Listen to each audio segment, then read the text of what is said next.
Have you ever been interested in learning more about data science, machine learning, or even AI?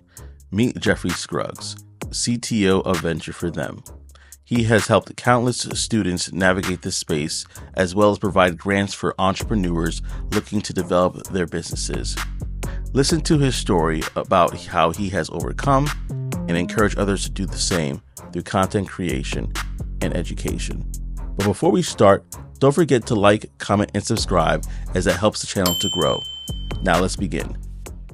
As you know, my name is Jeffrey Stanford Scruggs. I'm a software engineer for focus in the AI, ML field, machine learning, artificial intelligence. I've been doing it for 6, 7 years now. Before it became really popular in the last year or so. I've been doing it, did a lot of work for Navy, Pentagon, all over the place. Also, the chief technology officer for a company called Venture for Them. And essentially, we help Black and brown companies get grants, business opportunities. We have our own accelerators. We have our own conferences. It's just quite something that we have going on there at Venture for Them. So that's kind of me. And I do a lot of community work as well. So it's a little high level introduction of myself. So I asked Jeffrey, can you share your journey into data science? So it's funny because I actually got my bachelor's degree in traffic and highway engineering at Morgan State University back in 2017. Essentially, I was doing a lot of research on autonomous vehicles, and I realized I had a lot of work on the traffic engineering side, but I didn't have too much information or knowledge about programming. So actually stopped doing I ended up stopped and going to a boot camp, and I learned how to code and stuff like that. It's about 6 months, and then I'm ready to go straight into the tech field. Where I started working as a traffic engineer again, and I would work by day and then learn like the theory and knowledge of AI. Data science is under the umbrella of AI. I just think AI is at the top, machine learning middle, and then data science at the bottom. But I learned the theory of artificial intelligence during my time that year. I would literally go to work during the day and then learn the theories of AI, machine learning at night. You know, I did that for a whole year, and then I started releasing like my project. And since this was like 6 years ago, it went viral on LinkedIn. So it was quite something. And I just do an AI project, and I did 5 of them, and then went viral. Then eventually the Navy slid in my LinkedIn DMs, and they were just like, "Hey, come to this job fair." Once they looked at my resume, they gave me a job on the spot, helped me get a clearance, and the rest is history.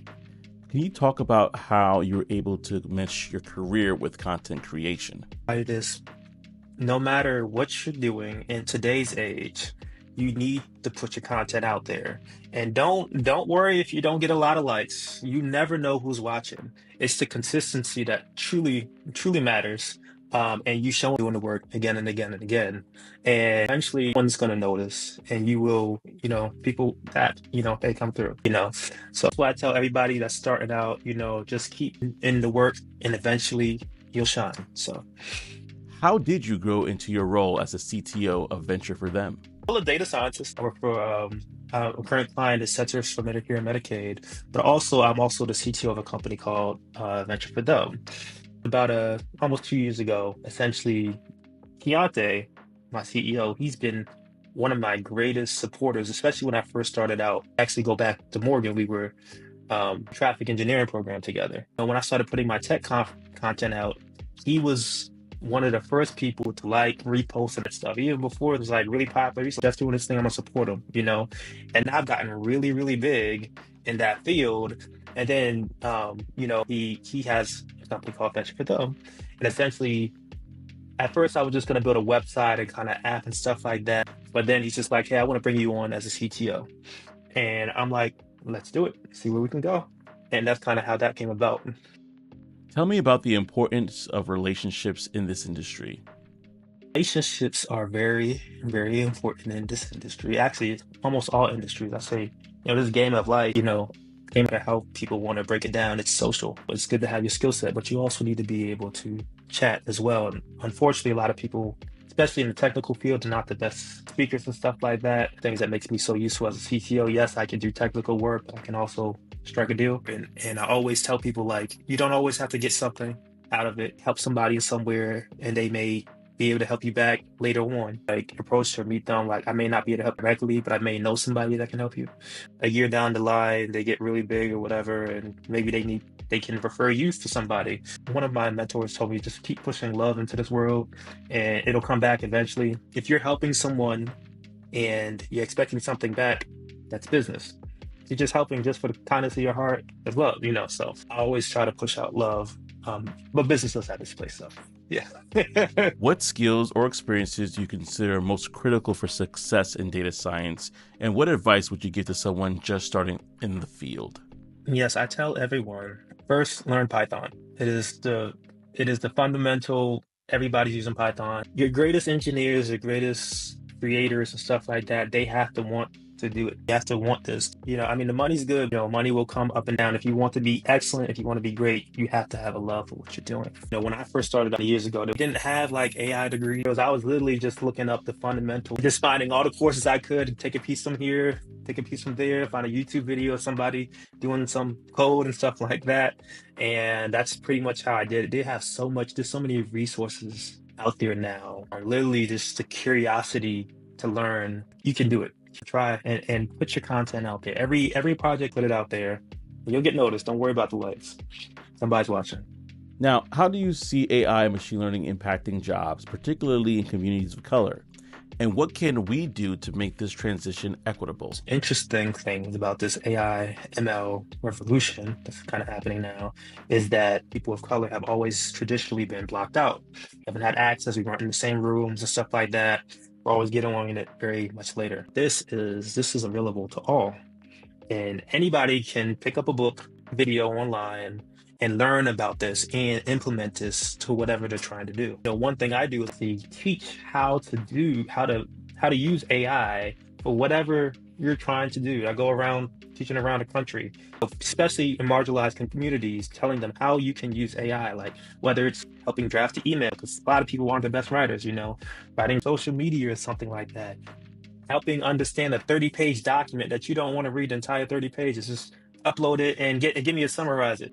There's so many ways to use it. You just gotta really try it out. AI is not going to take your job. It's the person using AI is going to take your job because they can 10x whatever they're trying to do. Find out, and AI can be used in every industry. I think in our community, usually the last ones we have to try new technologies.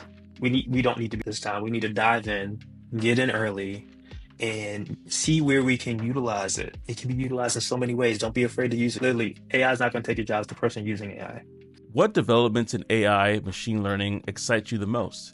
And how do you think these technologies will reshape industries over the next 5 to 10 years? My excitement for AI and machine learning is actually a lot of environmental things, and just quality of life a lot better, and tap into people that want to be creative or have a project and they can actually execute it. There's a lot of ideas, but they can't execute because maybe they're not the best writers, or they don't know how to get started, or they just want this one blocker and stuff like that. With AI, you can really get to the root of whatever you're trying to do. Environmental things. I recently just bought a robot that cleans my apartment and mops and all that stuff. It's really nice. When I leave and then it's going to work, you know, and I come back to clean home.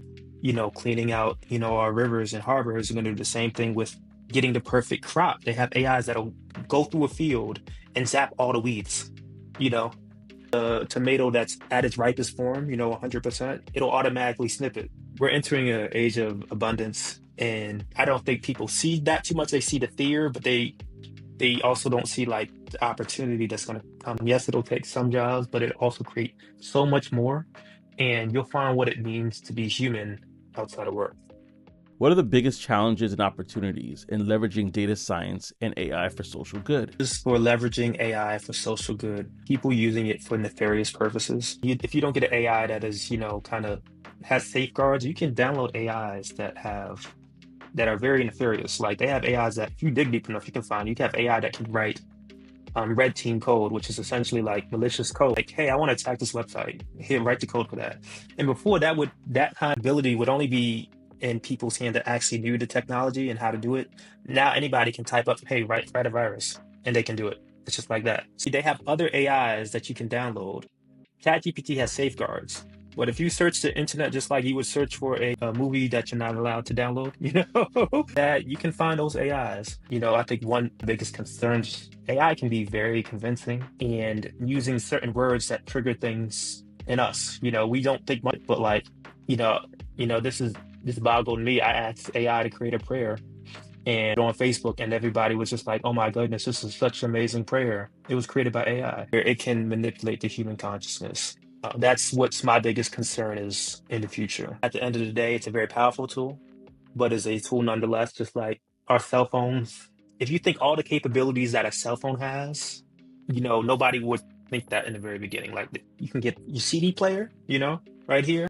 You can talk with people all across the world. You know, you can send files, movies, everything. You know, your cell phone is quite amazing. People didn't really see that thing, same things the internet. You saw a computer like, what is this? You know, How does your values shape your approach to technology? And what legacy do you hope to leave through your work? AI, I guess, being leveraged in the future. I want to do, I guess my purpose is to positive impact people and just to listen to me, let them be able to do that. So that's kind of my thing, maximum positivity on this world. Remember, because you know, I want when I close my eyes, there I have made because of what I've done in this world, my life here, it made a positive impact. That is my goal. As a CTO, how do you mentor young professionals, especially those from unrepresented But we backgrounds? have a lot of people in our cohorts and our network that are techies, you know, that oftentimes just shoot me a call. Let's get on the Calendly. Let's chat. You have an idea? Hit me up, you know. Try to mentor. I do a lot of mentoring behind the scenes. Not everything's public. When I do charity work, I try not to publish, but I do think it's important for people to know because you want to spread that influence. Because when I get that, like, hey, Jeffrey, you really made this conference amazing for me. I was kind of feeling iffy about it, but because of the people you introduced me, just conversations we had, it made it worth it. It just gives me like, oh, I was working, but like this is what it's all about. This is what makes me feel good and makes me want to continue doing what I do. What project or initiative at Venture for Them are you most proud of, and how has it made a measurable So impact? one of the most important things that I'm very excited and this is coming about, it's been about a year in the making, is we have an app called Fun Forward, testing it internally now between the team. And we'll be doing a very nice beta launch very soon for external use. You have your dashboard where you'll see all the things we have going on, events, to what's happening next. You'll have your unique database of grants, accelerators, business opportunities that you'll be able to tap into. Sometimes we get opportunities, everything's not public. Like sometimes I'll be at an event or conference. You're like, oh yeah, we have this huge grant opportunity. You know, you just need people like 25 to 30, whatever, to apply. But they just have a job form and nobody knows about it unless you like know this person or they're only giving it to people in the network. So we can start to implement that into our app. Then let's say, you know, we do partnerships with a lot of organizations, Forbes, Louis Vuitton, Howard University, oftentimes have opportunities, grants, or they have an accelerator, or they have an event happening, and they can submit like these into our app, and then we can vet them and start adding it to our users. There's that aspect. There's two more education. We do a lot of panels and workshops. We hold these things so you can see all of these, like the full workshop. Like let's say we had a panel at Howard. You know, it's all recorded. A lot of times we're recording these things. You can watch the whole entire thing in the app. And then finally, is essentially we have an AI that has been trained on all our talks from business leaders, co-founder of Fubu to Louis Vuitton to with Isaac Hayes, founders, entrepreneurs, and stuff like that. And we have this AI that has been trained on all of the trips and the talks that we've had throughout the years, and you can ask questions to it. So that is our Fun Forward app, and it's still expanding. So I'm very excited for the launch. What resources or organizations would you recommend for young technologists? One organization I do love is Black Tech Saturdays. Yes, Black Tech Saturdays is a very great group there. They have lots of kind of networking events for people of color in Detroit and Baltimore area. They also is Thanksgiving, where I've met you. My first Thanksgiving was not the most recent one, but the year before, and that just exploded my network. I met Ali Joy from Baddies in Tech. We started doing some things together, and just each opportunity and each person you meet leads into the next opportunity. So just do good work, it spreads. Next thing, so on and so forth, keep moving up. So Thanksgiving was very nice. And I guess resources, of course, fun forward. I would say tap into your LinkedIn network. Never be afraid to like just send someone a DM.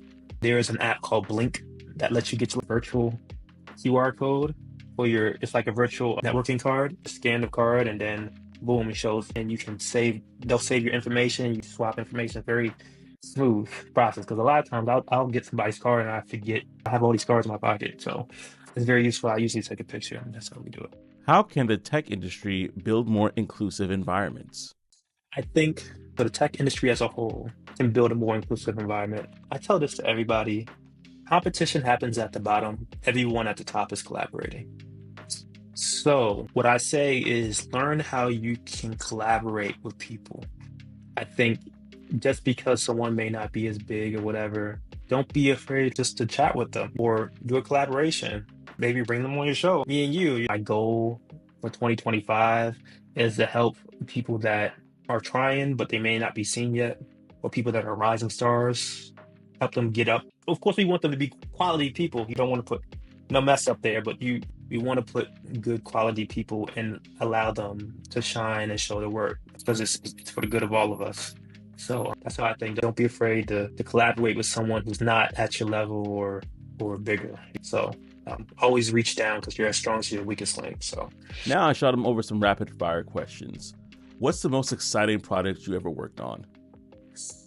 I do a lot of Unity development on the side. Just like passion projects. I'm not a game maker or something like that, but I made some visual work that was really nice that I really enjoy. I always go back, find it on my YouTube, the light Pharaoh, the underscore light underscore Pharaoh. You can see some of that work. That was one of my most fun projects I loved. So there's that. What is one book that has shaped your thinking? Alchemist. And I know that's cliche to say, but oh my goodness. You know, even when things are falling apart or you don't see the road at the end of how things are gonna work out, you just keep trying. Even if you have a vision and nobody else sees it, keep doing it, and eventually, things come to fruition. When I started this AI journey 6, 7 years ago, nobody freaking got what I was doing. They were just like, okay, you're doing this thing. You should stick to what you're doing, cool, okay. And then look at it now, like keep your integrity. And yeah, and just you'll just keep going. If you have a vision, do it. Do it, do it, do it. And that's what the Alchemist taught me. Like you may not understand the journey, but there's beauty in the journey, beauty in the struggle. So keep doing it. Yeah, the Alchemist has really shaped my life. I'm gonna get to those pyramids too. So one day. What is an AI trend you're obsessed with right now? What is an AI trend that I am obsessed with right now? I think one interesting thing that I'm very excited to see how is AI music. Yes. So they have these things called the AI models that you can just type in, hey, this is kind of what I want for a song. I play piano. I do my own stuff, but like I could create a song by Outkast, like quality music, just like typing in what I like and it's like tailored towards me. Oh my God, that'd be amazing. I also will say, it's all digital. So there is nothing compared to live music. But if I can just like sometimes find music I can just like listen to, because I always have trouble finding like some like big song that I like next, but finding like, oh, just type this in, this is kind of what I'm in the mood for. And I don't have to go searching for pre-tracks and stuff like that. That'd be really nice. And good quality lyrics. You can control the lyrics. So like it's like more positive. If I can get a nice beat and positive lyrics, oh, let's go. You know. What advice you'd give your younger self? My biggest advice I would give to my younger self is, Jeffrey, things may seem tough now, but don't listen to others. You got it. You're just as smart and capable. Believe and continue to believe in yourself and go on a journey that you've always been. Be confident. There is a prize at the end of the tunnel. Just, keep your head up, man. You got it. Keep going, Jeffrey. Keep going. Don't forget what people are saying. Don't get upset the naysayers say. Do you, and it'll all work out in the end, man. Just keep doing you. So. Thank you for watching this episode. I hope that you were able to extract some wonderful nuggets and tidbits.